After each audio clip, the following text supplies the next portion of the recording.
Well, it's happened. P. Diddy, Puff Daddy, Diddy, Sean Combs, whatever you know him as, he's finally been arrested. And I'm going to tell you guys why it doesn't really matter. And this is all just one big Fed show because Diddy is a protected asset, clearly, just like Jeffrey Epstein was a protected asset before him.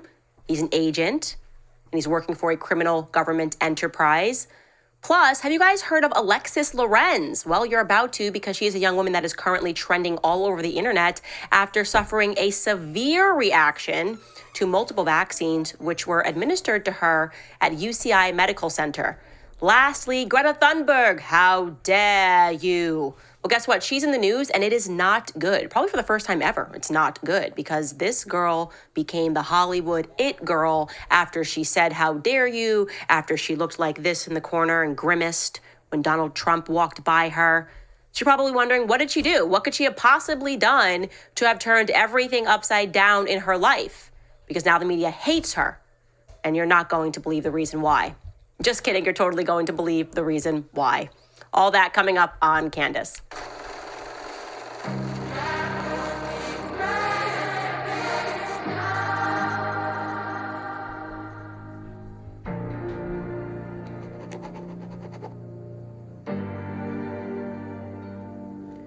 Did he do it? Did he do it? It's looking like he maybe did because he's just been arrested in New York. And let me tell you, the headline really here is baby oil. That's all anybody can think about. That really is the big takeaway because it's a lot of baby oil. In fact, I don't know whether people should be buying or selling that Johnson & Johnson stock because I'm telling you, this is trending. He's been arrested and the authorities collected some items from his home, confiscated some things from Diddy, namely 1,000 bottles of baby oil, plus some other lubricants, which were supplies that were used at his quote-unquote freak-offs. Now you're going, Candace, what is a freak-off? Do I want to know, Candace, what a freak-off is? No, you don't want to know what a freak-off is, but I'm going to tell you what it is anyways. Essentially, Diddy was throwing these parties, inviting a bunch of celebrities, unbeknownst to them, allegedly, by the way, I should say allegedly. He was recording them, supplying them with drugs, making them do things that they probably would not normally do unless they had been drugs. And then, of course, he had blackmail on these individuals. That's what many people are alleging. So the authorities swooped in, he's been investigated, and they found all of these supplies in addition to narcotics when they raided his homes in Miami and Los Angeles. Now, another headline that is taking off is just $46,000, because that was the cost, of just one of his freak-offs.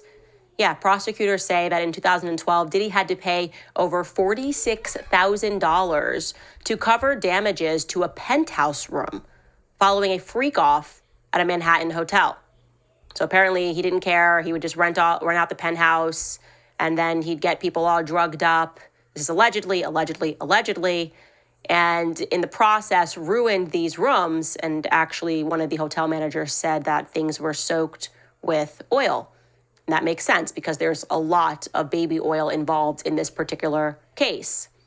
Now, authorities are saying that Diddy arranged these freak-offs with the assistance of members and associates of his various enterprises, including employees of his business, and the hotel rooms where they were staged often sustained really significant damage. And Diddy would become violent with people if they did not agree to the freak-off. So if he's inviting you to the hotel room and he's like, we are going to freak off, and you're like, I'm actually not interested in freaking off, then he would get violent, and sometimes he would wield firearms, allegedly.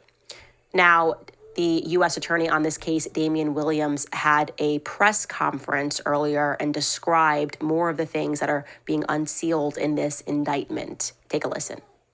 Today, I'm announcing the unsealing of a 3-count indictment, charging Sean Combs with racketeering conspiracy, sex trafficking, interstate transportation for prostitution. The indictment alleges that between at least 2008 and the present, Combs abused, threatened, and coerced victims to fulfill his sexual desires, protect his reputation, and conceal his conduct. As alleged in the indictment, to carry out this conduct, Sean Combs led and participated in a racketeering conspiracy that used the business empire he controlled to carry out criminal activity, including sex trafficking, forced labor, kidnapping, arson, bribery, and the obstruction of justice. Let me say a little bit more about the charges. The indictment alleges that Combs abused and exploited women and other people for years, and in a variety of ways.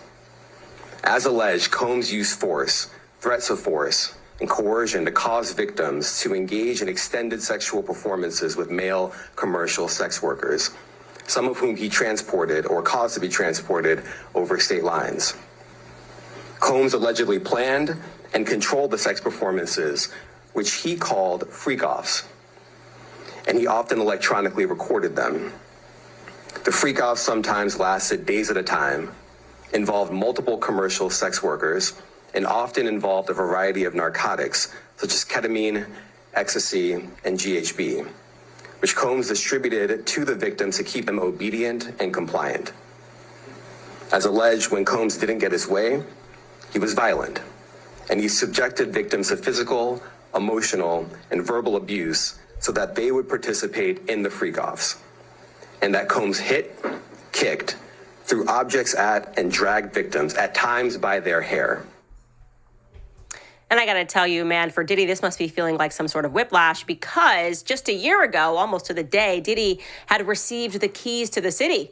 Yeah, Diddy had received the keys to New York City, I think by Mayor Eric Adams. And so he was just so well loved and so well adored. And then all of this transpired after Cat Williams, who's some sort of sage, some sort of prophet, I'm being tongue in cheek here, but he went on and said that in 2024, everybody was going to catch heat and that Diddy was going to be catching heat. And then boom, suddenly everybody was catching heat. Suddenly Cassie came out and she alleged that Diddy was violent and that he was involved in these sorts of freaky situations. And then he paid her off very quickly. And then you had Little Rod, his one-time producer that was working with him rather, who dropped a lawsuit that was just unbelievable. And what was most unbelievable about it was that the media stayed away from it.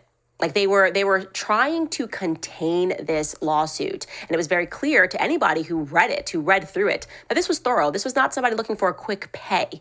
Okay, this guy had documented evidence. He had proof of what he was asserting. And it was very clear that Diddy, and I should say allegedly, was some sort of a blackmail pimp, was controlling a blackmail ring. Essentially exactly what Jeffrey Epstein was doing in politics, Diddy was doing in Hollywood, which is fascinating. It's fascinating to consider that Hollywood could just be a blackmail ring. Now, if you're thinking that sounds crazy, I might remind you that on my book list, books that you must read, Hollywood Babylon, it's always been this way. Hollywood was never a clean town. It was always demented. It always invited bootleggers and gangsters. And under those bootleggers and gangsters, they controlled people who were actors and actresses and singers who had to do exactly what they said. And sometimes they killed those people. It made it look like accidents if they didn't do what they said. So Hollywood has always been a blackmail ring, but who sits on top of it? You see, something that strikes me as odd about this Diddy case is his demeanor. And his demeanor reminds me of Jeffrey Epstein's. Jeffrey Epstein always kind of had this smirk on his face. You know, everything was coming down and he seemed remarkably calm, always smiling. I guess you would be smiling if you were the person that had been collecting blackmail on people and knew that you had video footage of people, maybe even the people that were prosecuting you. If you're Jeffrey Epstein, you're like, yeah, this is really cute that you think you're going to put me in prison when I've got videos of you doing some crazy things on my island. Diddy has that same air of pretension about him. And just 30 minutes before he got arrested, I'm going to show you this. It's unbelievable. Diddy's laughing on the side of the road. Take a look at this clip.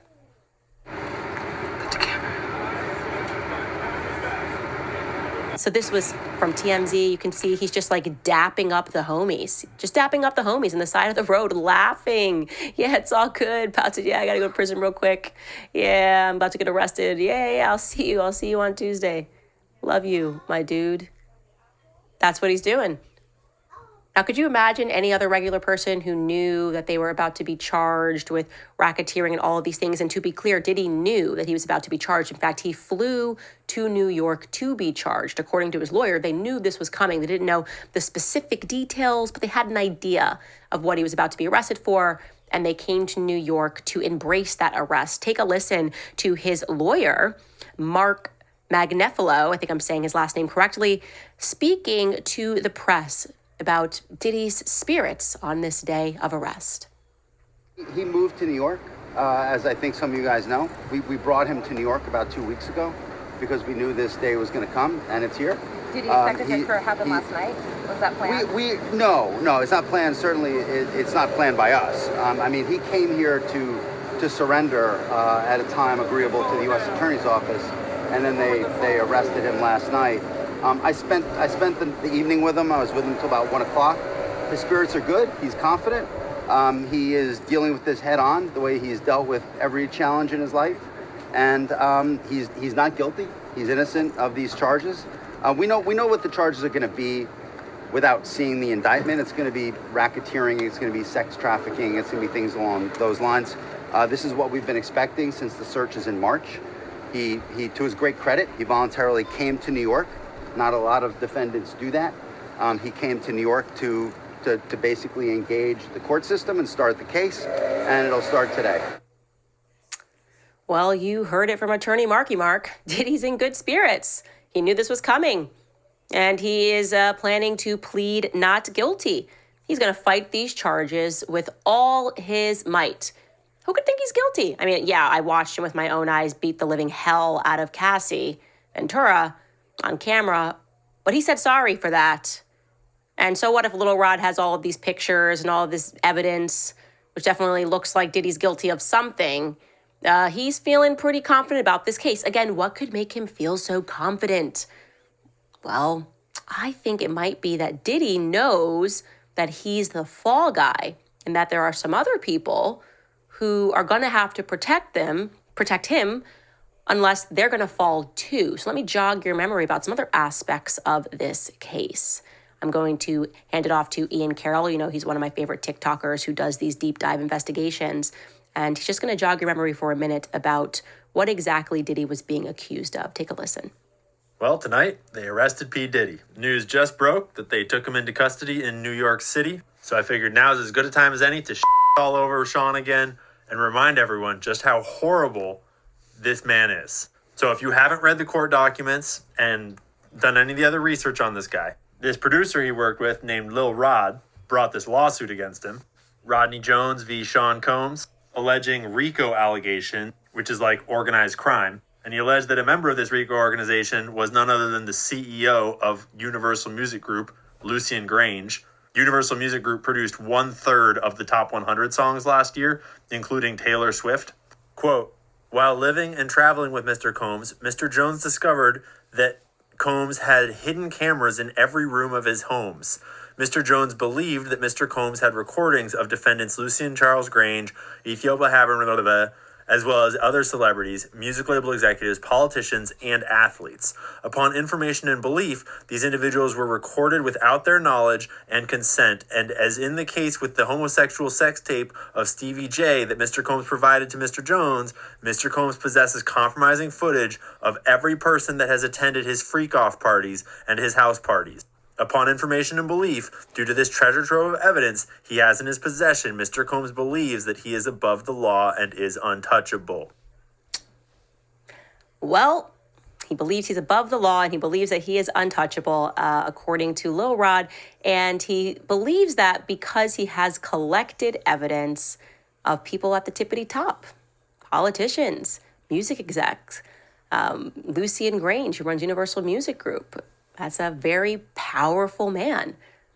And if they're looking and they think that Diddy has secured this evidence of them involved in things that they wouldn't want the public to see, then they're going to make sure that Diddy does not get touched. Now, you could say, well, Candace, look at Epstein. If you're one of the people that believes that Epstein was killed, well, you know that he was remarkably confident, likely because he had all of those tapes.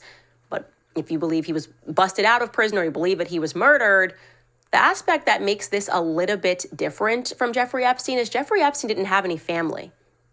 He didn't have a wife. He didn't have any kids. He didn't have anybody that if he was killed, and I'm saying if, because obviously we're told he killed himself, but if he was killed, there would have been no one that suddenly released all of the documents or released all the footage that Jeffrey Epstein had collected. Jeffrey Epstein was then effectively rendered useless when he was in a prison cell. For Diddy, it's not the same. Diddy has sons. Diddy has other people who I think would likely, if he was a smart gang member, he would have likely told them that if anything happens to me, this is what you release. And here is where it is, under lock and seal. And so they're going to play a very careful game. Now, it is my instinct that Diddy knew he was going to go do this. He knew that he was going to get indicted because there was too much public pressure, and that behind closed doors, the feds said to him that they were going to go through this case, but that he would be fine in the end, but they had to make it look like they were doing the right thing. Same thing they did with Jeffrey Epstein, because something that's really notable about this is that despite the fact that they unsealed the indictment, they won't tell us what the other names are, the other people in his businesses or the other executives that are named as well in this suit. They're keeping that a secret, just like what they did with the Epstein case. We still do not know who was on Jeffrey Epstein's client list. And so we're going to keep following this. But like I said, this seems to me like a limited hangout of sorts.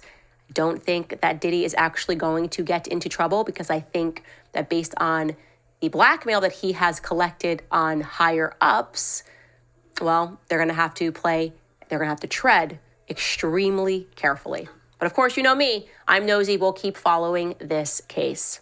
All right, guys, before we get into stories, I want to remind you of Goldco, because inflation right now is at an all-time high. If you think your money and your retirement savings are safe, it is time to reevaluate that thought. You need to consider diversifying your savings into a tangible asset that has stood the test of time. I am talking about gold, of course, from Goldco. You can head to CandaceLikesGold.com. They have an incredible team that will guide you every step of the way. Their experts will show you why Goldco is a top-rated precious metals company. Goldco is a great company, and they support this show. And for my listeners, you can get up to a 10% instant match in bonus silver on qualified orders. So whether you have an IRA or you're looking to transfer to a gold IRA, or you just want to buy precious metals you can physically hold on to, Goldco can help. Go to CandaceLikesGold.com. Again, that's CandaceLikesGold.com. Huge update, guys. Greta Thunberg, she's now hated by the media.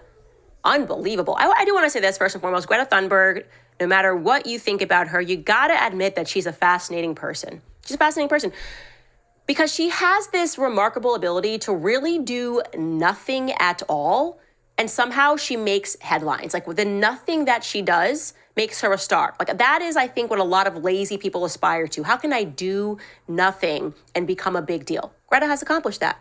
I mean, biggest example, of course, she skipped school, and then she said this at the United Nations and became a star. Take a listen. This is all wrong. I shouldn't be up here. I should be back in school on the other side of the ocean. Yet you all come to us young people for hope. How dare you? You have stolen my dreams and my childhood with your empty words, and yet I'm one of the lucky ones. People are suffering. People are dying. Entire ecosystems are collapsing. We are in the beginning of a mass extinction, and all you can talk about is money and fairy tales of eternal economic growth. How dare you?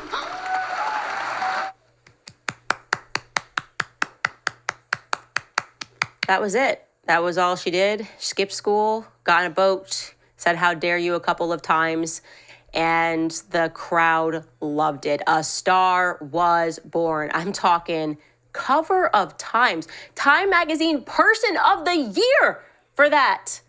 Person of the year, Greta Thunberg, the power of youth to cut school and say, how dare you? I can't imagine if I did that. If I cut school, then I went home to my mom and I was like, how dare you? I mean, I would have been so whooped, but not her. She became a star, and I'm talking an A-list star, because she was hanging out. I'm going to remind you, she was hanging out with Leonardo DiCaprio. This is the tippity top. You don't get much tippity top than this guy who cares so much about climate change that he's always on a yacht with a naked model. And so she's with him. And then there were people who felt the need to defend her when some other people were going, wait, why are we turning this girl into a star? She should probably go to school, and she hasn't actually done anything. And they were like, that is bullying. And people were very upset. People, and I'm talking powerful people, like Anne Hathaway. Look at this. Anne Hathaway posted on her Instagram all about Greta Thunberg. And please know that under every bridge that has ever been built, Greta Thunberg, there has also been a troll that comes with it, sometimes more than one. The bridge, meaning that which connects and elevates, is more important than the troll. Stay strong, keep going. with all my gratitude, Annie. She even gave her, like, nicknamed it Annie. And nobody calls Anne Hathaway Annie, but she loved Greta so much. She was like, we're on a nickname basis. And beyond that, that wasn't the only person. You had BB Rexa wrote a whole song about Greta Thunberg because she didn't want Greta Thunberg to be bullied. Chrissy Teigen jumped in. By the way, the BB Rexa song was called, go back, I got to get the title to this. You Can't Stop the Girl. Yeah, BB Rexa wrote, hey, Greta Thunberg, this song is dedicated to you. Oh my God, so beautiful. And then Chrissy Teigen, not one to be left behind because she's like a very kind person and hates when people are bullied. She shared these lyrics from a Whitney Houston song, and she even put the musical notes. Teach them well and let them lead the way. I believe the children are our future. Yep. Thank you, Chrissy. You never bully anyone. And she shared that to let Greta know that Hollywood was with her. So you're probably wondering, how could this have changed? Because let me tell you right now, she is done. Finito. Bye-bye, Greta. They hate you forever. She did something that was unthinkable to the powers that be. She criticized Israel. Greta, no! It's the one thing you don't do, Greta, okay? You do. Say goodbye, Greta. And she did it in the worst way possible. She did it publicly at a protest. Oh my gosh, roll the clip, you guys. We cannot remain silent. No one can remain silent when there's an ongoing genocide and when people are denied the most basic human needs. We must always stand up and speak up against oppression, against imperialism, against war, and against discrimination and racism in all forms. To stand with Palestine is to be human. We cannot allow ourselves to be silenced. So thank you for being here, and thank you for continuing to protest, speaking up, boycotting, and do everything that you can to raise your voice for Palestine. Greta, no! Oh, no, Greta, no. Please, have you learned anything from me? That's all it took. She's done. Finito. Like I said, she was trending on Twitter for, you guessed it, her rabid anti-Semitism. Greta so obviously hates Jews. That's why she said that.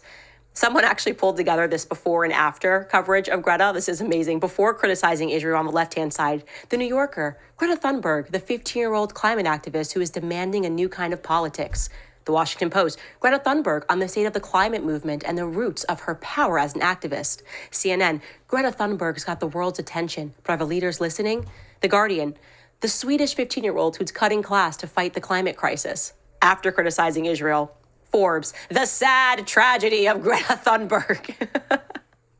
Spiked, Greta Thunberg and Gen Z's irrational hatred for Israel. Forbes, Greta Thunberg's stand with Gaza is a problem for the climate change movement. And the New York Post, Greta Thunberg named Anti-Semite of the Week by Jewish advocacy group. And they're not lying, she was, it's true. The Jewish advocacy group Stop Anti-Semitism, because I like to be super subtle, has labeled her the anti-Semite of the week. And by the way, there's allegedly a lot of tiers. I mean, there's anti-Semite of the month. There's anti-Semite of the year. I was told by that same group that me and Tucker were contenders for a month or a year. There's anti-Semite of the galaxy. It's just not going to end. There's a lot of tiers here. And now she's in there as the weak one because she said that. You heard her. It was horrible. I mean, the website is exceptional, by the way, Stop Anti-Semitism. According to them, Greta Thunberg has, quote, joined the ranks of keffiyeh-clad protesters, brazenly voicing her disdain for the Jewish state. She has sadly transformed her activism into a platform for vile Jew hatred. They love the word vile. It's always vile. I mean, she didn't sound that vile to me, but you know me. I'm like anti-Semite of the galaxy, according to them. So I don't know. She sounded like she just maybe doesn't like dead Palestinian kids.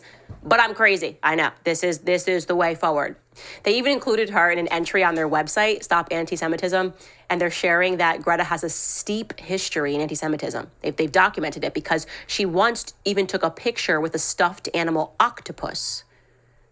Now, she uses the octopus because she is autistic and she has sensory issues. But they say that octopuses are, quote, an anti-Jewish symbol of control that was used primarily by Nazis during World War II.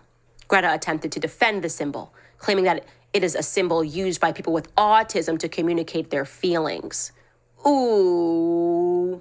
I literally have a stuffed octopus for my child. I'll be getting rid of it immediately. Thank you for that update. Stop anti-Semitism. Now, here's what I want to say. Israel, the PR thing, it's become beyond parody. Like, no one takes them seriously anymore. It's so bad. It's so bad. And they can't stop themselves. Like, they actually think this is working anymore. It's just becoming laughable. You get more and more extreme in your name calling of people as vile anti-Semites. Like, she probably just doesn't like the idea of like 40,000 dead women and children that are innocent and are not Hamas. Like, that's a pretty rational perspective to have. And to turn on her like at the flip of a hat, like a flip of a coin over her attending a protest and speaking out for them, it's a little much. I mean, I have to say, I just don't see how Israel ever gets it back. I mean, they had everybody supporting them for so long, myself included. I mean, Israel, what's the best way to describe Israel's PR right now? Israel is kind of like the girl that peaked in middle school. You know what I mean? Like, everybody liked her. She like blossomed first. The girls want to look like her. The guys want to date her. And then you see that girl in high school or in college and your perspective kind of changes and you're like, oh, okay. Yeah, maybe the ones that peak first. And then, like, I don't know, imagine if that girl was like, well, you don't like me anymore because you're an anti-Semite. You're a vile anti-Semite. You're like, what are you talking about? There's a lot more that I just don't like here. I don't see how they're going to put it back. I just don't see how the whole world now is just looking at them. The PR strategy is a disaster. And they just keep going. They just keep going. They're like, we will force everyone to like us. Okay, we're going to force you to like dead Palestinian kids. Okay, keep it going. Anyways, Greta Thunberg has joined the ranks of everybody who has an issue with dead children piling up and being told that we're not allowed to care about it, but we also have to fund it. Anyways, I'm going to, before I get to this last story, remind you guys about American financing, because the Biden-Harris economy has been a major burden on the average American. The wages are flat, expenses are up, and it is very hard to manage to pay all the bills without grabbing the credit cards. So if you're a homeowner and you're frustrated with that cycle, I need you to take a 10-minute no-obligation call today. You can call my friends at American Financing. Interest rates are coming down and are now in the low fives. If you're constantly carrying a credit card balance each and every month with a rate in the 20s, American Financing can show you how to put your hard-earned equity to work and get you out of debt. Their salary-based mortgage consultants are saving their customers an average of $800 a month. And if you get started today, you may not have to make next month's mortgage payment. So call American Financing today at 800-795-1210. That's 800-795-1210. Or you can visit americanfinancing.net/Owens. That's americanfinancing.net/Owens. Okay, before we go, I have to get to the story about Alex Lorenz, because this is crazy. It's blowing up. Now, I will caution and say that it is a developing story, and it is developing like this hour. So if there's anything that turns out to be inaccurate, it's not because we didn't look into everything. It's just that everything has not obviously evolved in this immediate timeline. But there is a girl, I'm going to show you her before picture. This is Alexis Lorenz. It's not even a before picture. This is just what she looks like. She looks to be about 21. We were trying to gauge it from her last birthday post on her Instagram. This is Alexis Lorenz. She clearly lives in California on the basis of where she is right now. I can show you another photo of her, Alexis Lorenz. Well, apparently the story goes that the University of California Irvine Medical Center, she went to them because she was having migraines, okay? She, some people are saying, has a disease that's known as PNH, which stands for paroxysmal nocturnal hemoglobinuria. The long term that in short means that her red blood cells are easily destroyed. So she went in for help because she was having migraines related to this disease. And they said to her that thing that they say to a lot of people: we can't help you unless your vaccines are up to date. Now, it created a problem for her because Alexis has had 0 vaccines since she was a baby. But of course, when you're at the hospital and you need help, we saw this a lot during COVID. We can't help you with your heart unless you agree to get this vaccine that is going to give you heart issues. So she agrees to get the vaccines. They give her tetanus, which was likely a tetanus combo because it's the only tetanus shot that you can get, which is for adults, it would be the Tdap shot, which stands for tetanus, diphtheria, and A, pertussis. They also gave her a meningitis vaccine as well as a pneumonia vaccine all at once, okay? So she's got, I think they said that she got 2 in one arm and 1 in the other. So that's likely a total of 6 vaccines because you have the combo in total that she got so that she could be treated. And within 10 minutes, she is alleging, again, the information is just coming out, we're only hearing her side, that within 10 minutes, she could not move her arms.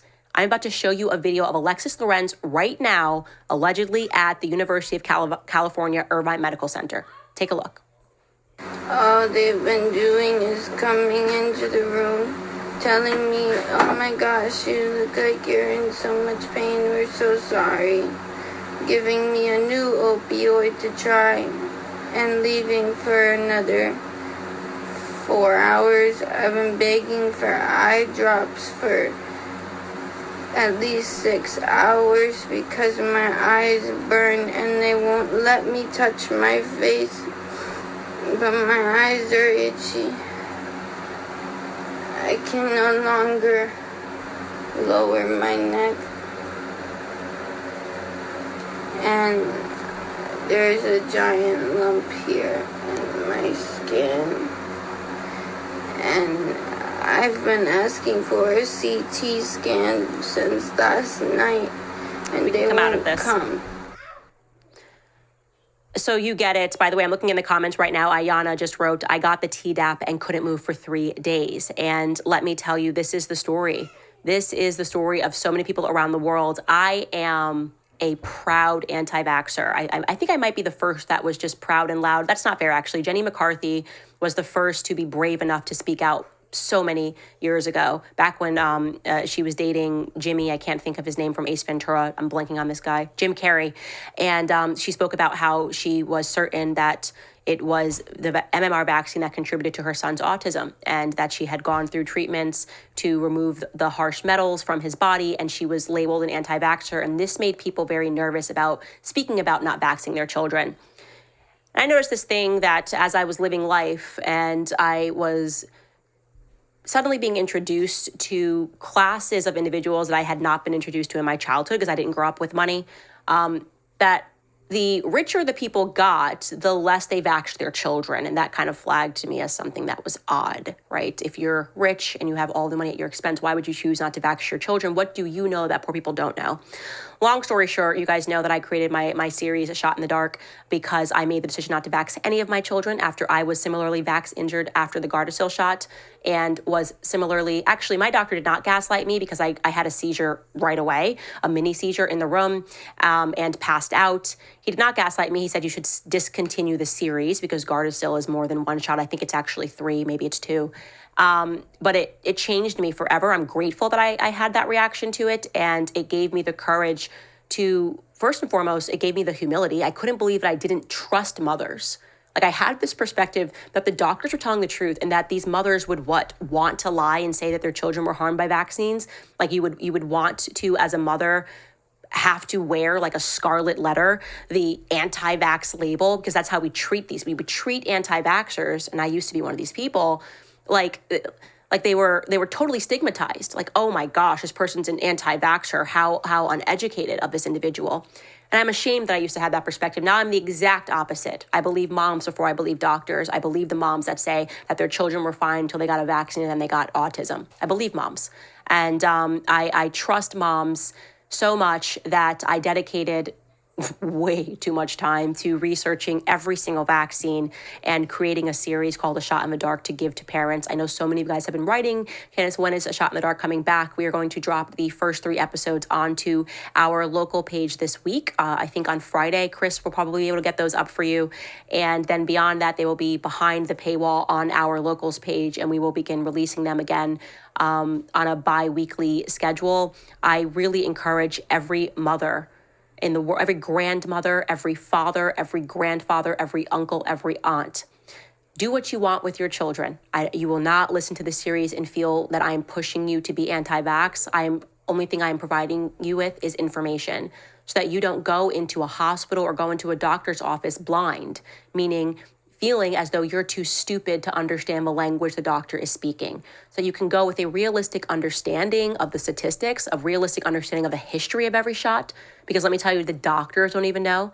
And when you actually know it and you ask a doctor, they get real mad real quick and authoritarian because they are tasked in medical school not to think critically, but to remember. They are told you give the child this shot at this age. They are not told the history of tetanus. You will be infinitely more wise than your doctors after you watch the series. You will literally know the history and the numbers better than they do. And you will also be shocked. And you will be enraged. You will be infuriated of how, learning how an entire industry can be built on a house of cards, just lies. How people could possibly do this to children. In the same way that you were shocked coming out of COVID, right? Let me just be clear. COVID was the last time they did it, not the first time.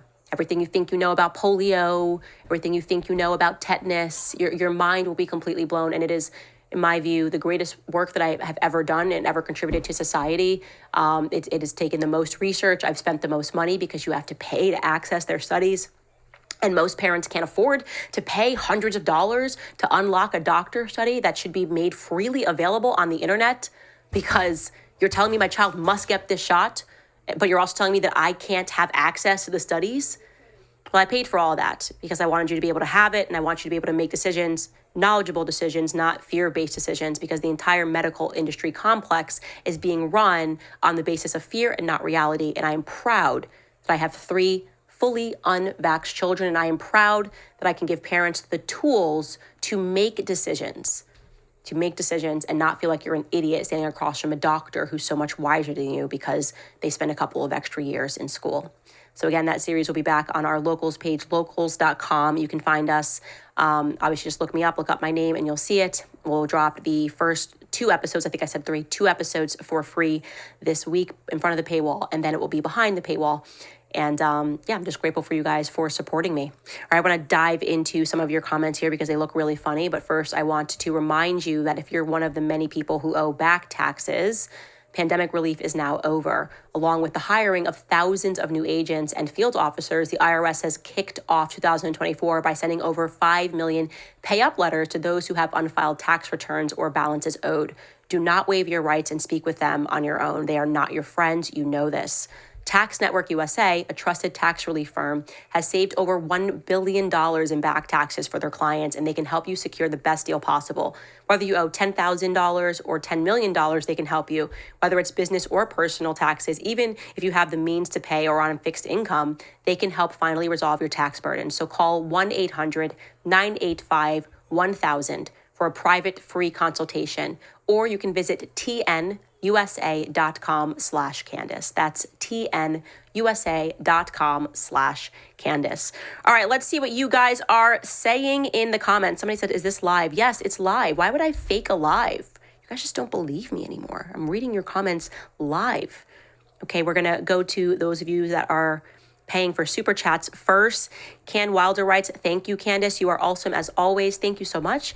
Caitlin Jones writes, question, do you think that Trump is keeping his friends close and his enemies closer? With his wife posting that video on her Insta, it makes me think that he knows more. Curious what your thoughts are. My thoughts are that women have better intuition. I think Melania probably has better gut instincts than Trump does, because that is the way that God has blessed women with a certain intuition. And I bet that the people that he trusts, she doesn't. And I say that only as someone who, when me and my husband got married, and I would say to him, I get a bad vibe from someone. I'm like, I don't just get a bad vibe. And he's like, he hasn't done anything. Men are quite rational. He hasn't done anything.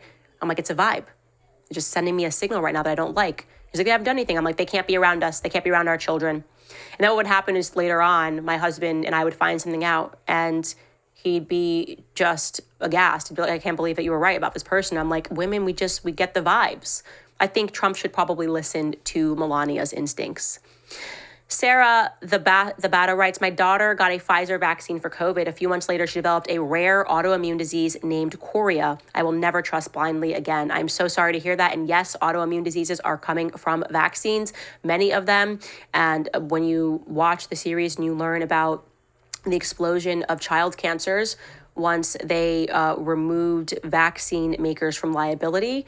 And then they started making tons of vaccines, and then explosion of childhood cancers, particularly leukemia, which at its core it's about your immune system. It's not normal for kids to get cancer. They are trying to make us think it's normal for kids to get cancer. It's not. It never was. And then it became a thing in the, I want to say the early 80s. Sarah the Bata writes, my daughter, oh, sorry, I just read that already. Kimberly writes, thanks for the book list. I started on how the Catholic Church built Western civilization. Yes, Catholic gang, go, go, go. Sarah also writes, I want to know what really happened to Aaliyah. I got to look into that. I got to look into all of these celebrity deaths. Now that I've read Hollywood Babylon, I'm like, oh my, how did I ever think that these celebrities were just dying? Like Kurt Cobain, it's giving he was murdered. I'm just saying. I wasn't even a fan of his music. I grew up on Michael Jackson. I don't listen to Kurt Cobain. I don't even know what he sings. But I do know there's some shady circumstances. They're weird. Kurt Cobain's death and the date of his death, it's giving something else may have gone on. Lastly, Sarah writes, kids in Gaza going on year 2 with no schooling, but at least they got vaccinated, right? Oh, don't you dare. You know what, Sarah? You're the anti-Semite of the galaxy. I'm not even going to respond to that. It's disgusting that you're the anti-Semite of the month. You're the anti-Semite of the season. You're the anti-Semite of autumn. That's what you are. I don't want to hear that ever again. All right, guys, if you want to support the show, you can go to locals.com, give a gift. You can also head to Club Candace and you can buy a t-shirt, buy a sweatshirt. You can buy a Standis cup. And otherwise, thank you guys so much. And we will see you tomorrow.